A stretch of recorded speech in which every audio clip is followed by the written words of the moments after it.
வணக்கம் மரவர்களே. இன்னைக்கு சமையல் பார்த்தீங்கன்னா சூப்பரான மோர் குழம்பு வச்சிருக்கேன். மோர் குழம்புக்கு ஒரு சூப்பரான சைடிஷ் இருந்தால் நல்லா இருக்கும். அதுக்காக 2 சைடிஷ் பண்ண போறேன். ஆல்ரெடியே எங்களுடைய ஃபேவரட் உங்களுக்கு என்னன்னு தெரியும். உருளைக்கிழங்கு வறுவலும் பாவக்காய் தொக்கும் பண்ண போறேன். வாங்க எப்படி செய்யறதுன்னு பார்க்கலாம். இப்போ பாவக்காய் தொக்கு செய்யறதுக்கு பார்த்தீங்கன்னா கடாய் வச்சிருக்கேன், எண்ணெய் ஊற்றிருக்கேன். எண்ணெய் சூடாயிடுச்சு, கடுகு போட்டுக்கலாம்.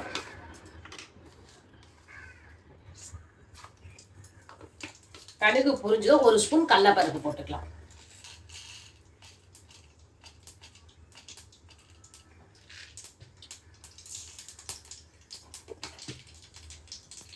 ஒரு பாவக்காய், பெரிய பாவக்காய் எடுத்துருக்கேன். இது கொஞ்சம் பெரிய பாவக்காய் தான், கொஞ்சம் கசப்பு இருக்கும்னு நினைக்கிறேன். ஆனால் கசப்பே இல்லாமல் நம்ம செய்ய போகிறோம். எப்படின்னு நான் சொல்கிறேன் உங்களுக்கு. பார்த்தீங்கன்னா அதுக்கு பூண்டு கட் பண்ணி வச்சிருக்கேன், வெங்காயம் கட் பண்ணி வச்சிருக்கேன், தக்காளி கட் பண்ணி வச்சிருக்கேன், எல்லாம் பொடியாக கட் பண்ணி வச்சிருக்கேன்.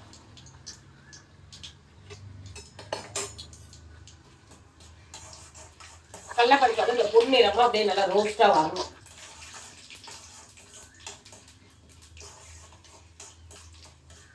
பூண்டு, கடலைப்பருப்பு, வெங்காயம் இதெல்லாம் போட்டு நல்லா வதக்கி, இந்த பாவக்காவையும் போட்டு எண்ணெயிலே வதக்கி செய்ய சொல்ல அந்த கசப்பு பார்த்தீங்கன்னா உங்களுக்கு அவ்வளவும் தெரியாது, நல்லா இருக்கும் அது சாப்பிட்றதுக்கு. கடலைப்பருப்பு நல்லா பொரிஞ்சிடுச்சு. இந்த நேரத்தில் பொடியாக கட் பண்ணி வச்சு பூண்டு,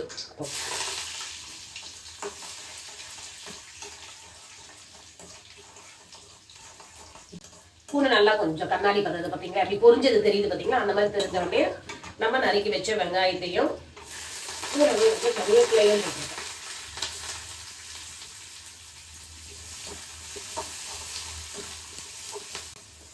இது எல்லாமே எண்ணெயிலே நல்லா வதங்கணும். வதக்கி செய்ய சொல்ல பார்த்தீங்கன்னா இந்த கசப்பு வந்து அவ்வளோ உங்களுக்கு தெரியாது. ஏன்னா பசங்க வந்து அடிக்கடி வந்து இந்த மாதிரி பாவக்காய் இதெல்லாம் செஞ்சு கொடுத்தா சாப்பிட மாட்டாங்க. நம்ம வீட்டு பசங்க இல்லை, எல்லா குட்டீஸ்க்குமே பார்த்தீங்கன்னா இப்போ வந்து இந்த மாதிரி கசப்பானது துவர்ப்பானது கொடுத்தா யாரும் சாப்பிட்றது கிடையாது. அதனால அவங்களுக்கு வந்து பிடிச்ச மாதிரி நம்ம எல்லாமே செஞ்சு கொடுக்குறோன்னு வச்சுங்களேன், எல்லாத்தையுமே ஈஸியாக அவங்க சாப்பிடுவாங்க. அவங்களுக்கு டேஸ்ட் வந்து ரொம்ப பிடிக்க ஆரம்பிச்சிடும். அந்த மாதிரி தான் இப்போ கட் பண்ணி நம்ம வீட்டு பசங்களுக்கு செஞ்சு கொடுக்கலான்னு எடுத்துருக்கேன்.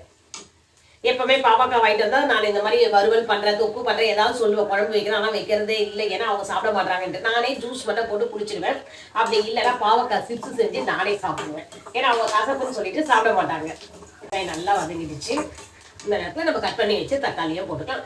எல்லாமே மீடியம் சைஸாக எடுத்துருக்கேன். ஏன்னா பாவக்காய் பார்த்தீங்கன்னா உங்களுக்கு இவ்வளோ கையளவுக்கு இந்த அளவுக்கு தான் பாவக்காய் இருந்தது, ஒரு பெரிய பாவக்காய்.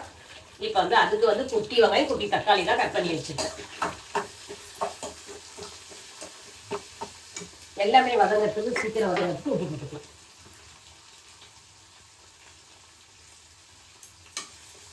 வதங்க சொல்லவே நம்ம என்ன பண்ணிக்கலாம்னா உருளைக்கிழங்கு மசாலாவும் ரெடி பண்ணிக்கலாம். வறுவல் நல்லா மோர் குழம்புக்கு சூப்பராக இருக்கும். பிளைன் வறுவல், காரம் மட்டுமே போட்டு வறுக்கிறது. இந்த சமையல் வந்து உருளைக்கிழங்கு வந்து சுஷ்மிதா செஞ்சு தரேன்னு சொன்னான் வறுவல். அவளுக்கு அதுக்குள்ளேயே வேலை வந்துடுச்சு, அதனால என்னையே செய்ய சொல்லிட்டா. இது என்ன எப்பவுமே நம்மளுக்கு நடக்கிற விஷயம் தான். நம்மளுக்கு ஒருத்தவங்க ஹெல்ப் பண்றேன்னு சொல்லுவாங்க, ஆனா அந்த ஸ்பாட்ல பாத்தீங்கன்னா அவங்களுக்கு ஏதாவது ஒர்க் வந்து திரும்ப அந்த வேலையை நம்மளே செய்யற மாதிரி இருக்கும்.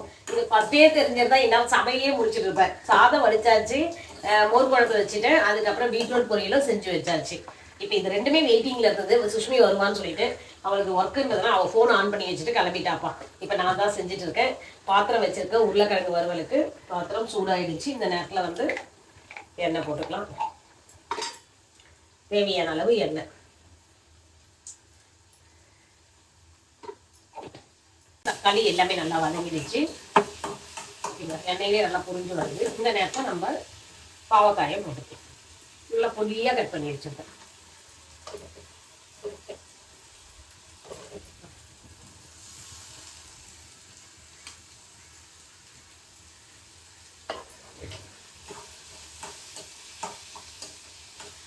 உருளைக்கிழங்கு வறுவலுக்கு எண்ணெய் சூடாயிடுச்சு, கடுகு போட்டுக்கலாம்.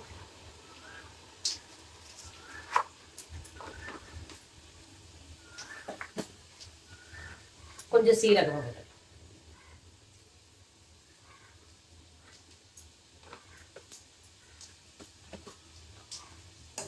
கட் பண்ணி வச்சுட்டோன்னு வச்சிங்களேன், ஒரு 10 நிமிஷம் வேலை தான். வதக்கி அது வந்து சிம்ல வச்சு வதக்கணும், அதுதான் டைமே.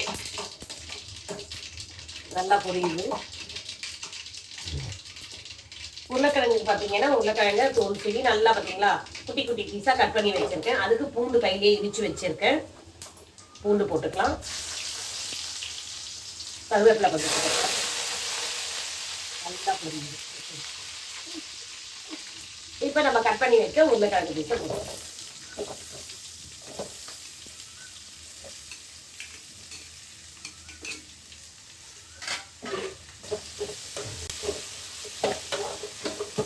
பாகக்காய் வந்து நல்லா வதங்க சொல்ல பார்த்தீங்கன்னா அதுல இருந்து கொஞ்சம் தண்ணி வரும். அந்த தண்ணியை நல்லா சுருண்டணும் வதங்கி. இப்ப பாஸ் பண்ணமா உண்மைதானா? ஆமா.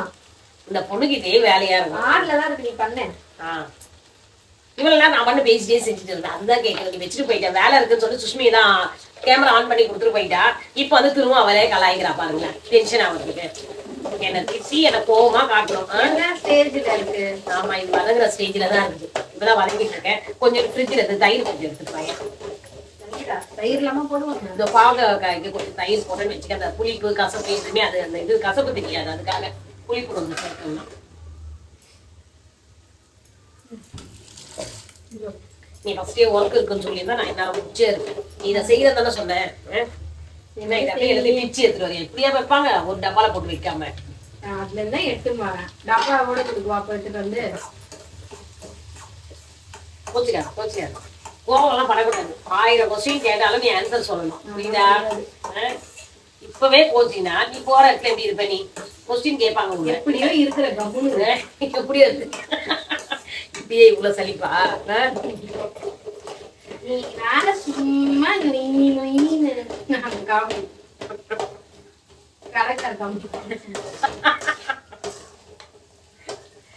நீதான் சுஷ்மி நீதான் அந்த கடைக்காரா இருப்ப. ஏன்னா மூஞ்சி நீதான் எப்ப கடுகடுன்னு வச்சிருக்க. நான் வந்து கடுகடுன்னு வச்சிருக்க மாட்டேன். இப்ப வந்து குழம்பு மிளகாத்தூள் போட்டுக்கலாம்.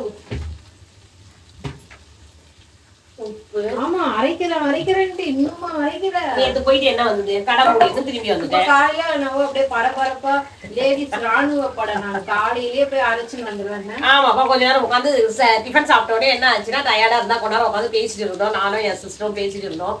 தேவையான உப்பு போட சொல்ல பேசாது கம்னு. அப்புறம் வந்து என் பொருள் வந்து நல்லா இல்லைன்னு சொல்றது செய்யறது. தேவையான அளவு உப்பு.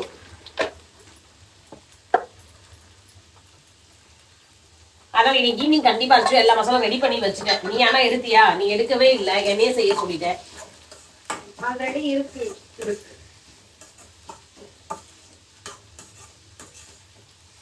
பாகக்காய் நீங்க செஞ்சு தர நீ நல்லா சாப்பிடுற இப்போ சொல்லிட்டேன். கூடவே மஞ்சத்தூள். இதுக்கு வந்து பாகக்காய்க்கு வந்து மஞ்சத்தூள் போட்டுக்கலாம்.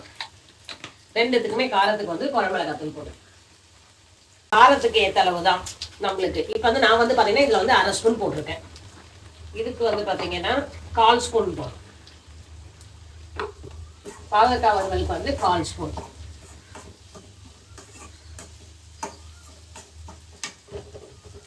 ரெண்டு கையும் ஆன் த ஸ்பாட் வேலை செஞ்சிருக்கு. இன்னும் கொஞ்சம் டேஸ்ட் கூடுதலா இருக்கிறதுக்கு கொஞ்சம் மிளகுத்தூள் போட்டுக்கிறேன். உருளைக்கிழங்கு வறுவலுக்கு மிளகுத்தூள் கொஞ்சம்.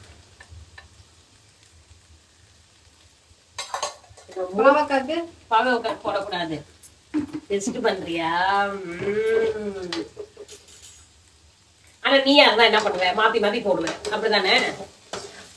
பாவக்காவே கோவக்காய்க்கு வச்சுக்கணும். இதுதான் இது கிட்ட இருந்து கத்துக்கணும். எது எங்க கேக்குற நீ?